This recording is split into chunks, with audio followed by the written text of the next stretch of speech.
జై శ్రీరామ్, జై శివాజీ, జై భవాన్. ఓం గణపతయ నమః. ఈ రోజుని మనం గణపతి నవరాత్రి మహోత్సవం జరుపుకుంటున్నాం. ప్రతి సంవత్సరం కూడా 9 రోజులు గణపతి నవరాత్రి మహోత్సవం జరుపుకుంటున్నాం. కానీ ఈ గణపతి నవరాత్రి మహోత్సవాలు అయిన తర్వాత నిమజ్జనం కార్యక్రమానికి ప్రతి ఒక్కరూ కూడా తాగి తన్నాలాడుతున్నారు అనేది ఒక అభిప్రాయం ఉంది జనాల్లో.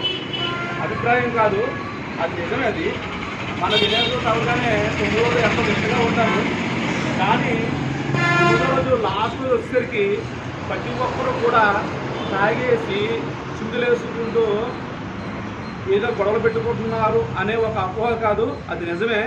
ఈ రోజుని ఇదే విధంగా ఒక పాస్టర్ వెళ్ళి అంటే ఒక చర్చిలో ప్రేయర్ చేసుకుని రూపాయి సంపాదించుకున్న పాస్టర్ గారు కూడా ఈరోజు వినాయక చవితికి లోపం అయిపోయింది. అంటే ఎందువల్ల లోపం అయిపోయింది? మనం చేసే యదో పనుల వల్ల. అంటే ప్రతి ఒక్కరు కూడా తాగేసి నిమజ్జనం రోజున ఊరేగింపుకి వెళ్తూ ఉంటే వాళ్ళు కొట్టుకుంటున్నారు. మాకు వినాయక చవితి రావడంతో మాకు భయం వేస్తుంది, మేము ఎంతో భయానికి గురవుతున్నాము, మా పక్కనే చర్చి పక్కనే వినాయకుల మండపం పెట్టారు, వాడు తాగేసి కొట్టుకుంటున్నారు, మాకు రక్షణ కల్పించండి అనే స్థాయికి పాస్టర్ వెళ్ళి స్టేషన్కి వెళ్ళి కంప్లైంట్ ఇస్తారనమాట. అది మన ద్రౌపది. మన భారతదేశంలో ఉంటున్నాం, వినాయక చవితి జరుపుకుంటాం. కానీ దీనివల్ల ఏంటి ప్రయోజనం? ఈ తాగుబోదని ముద్ర ఒక పాస్టర్గా వేస్తే ఎందుకు వేసాడు? అది నిజం కాబట్టి చేశాడు. అదే మనం క్రిస్మస్ జరుపుకుంటే వీళ్ళందరూనే క్రిస్మస్ రోజు ఎంతోమంది తాగుతారు, తల్లలు ఆడతారు, తట్టుబడి తాగుతారు, ఎన్నో గొడవ జరుగుతాయి. అవన్నీ ఎవడో పట్టించుకోడు. అంటే 30% ఏంటంటే తాగుదుల పండుగ అని చెప్పేసి గతంలో మేము ప్రచారం చేయడం కూడా జరిగింది.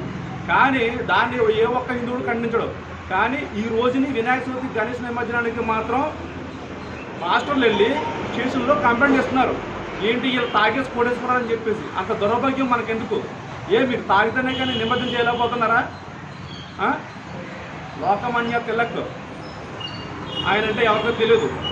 ఆయన వల్ల ఈరోజు మన గణపతి నవరాత్రి మహోత్సవం జరుపుకుంటున్నాం 9 రోజులు. ఆయన హిందూ అందరూ ఏకం కావాలని చెప్పేసి గణపతి నవరాత్రుల మండపాన్ని ఏర్పాటు చేయారు. ఆయన ఇలా కాదు, మన హిందువులు అందరూ ఖచ్చితంగా కలిసి చేయాలి అనే నిబంధనతో లోకమాన్య తిలక్ గారు, బాలగంగాధర తిలక్ గారు మన గణేష్ మండపాన్ని ఏర్పాటు చేయడం జరిగింది. దాన్ని మనం ఏం చేస్తున్నాం? దుర్వినియోగం చేస్తున్నాం. నిమజ్జనం రోజున అందరూ తాగాల్సిన పని ఏంటి? తాగితేనే కానీ నిమజ్జనం పాల్గొనలేరా?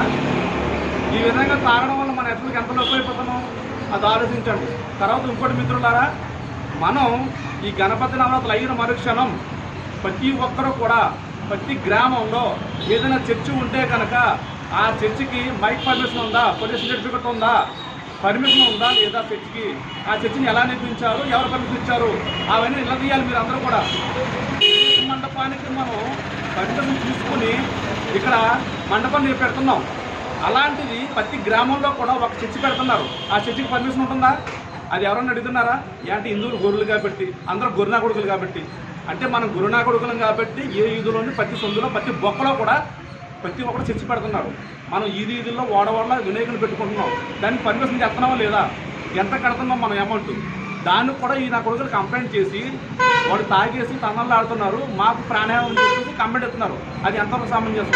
కాబట్టి ప్రతి ఒక్కరు కూడా వినాయక చవితి అయిన మరుక్షణం కూడా ప్రతి ఒక్కరు ఎక్కడికి చర్చలు ఉన్నాయో వాటికి పర్మిట్ ఉందని కనుక్కోండి, లేదంటే వాటిని తీసువరకు వదలొద్దు.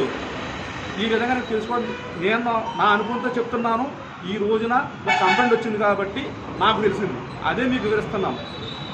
జై సీతారాం, జై శివాజీ, ఛత్రపతి శివాజీ మహారాజ్ యువసేన, మీ పీవీఆర్ పాలిక. జై శ్రీరామ్.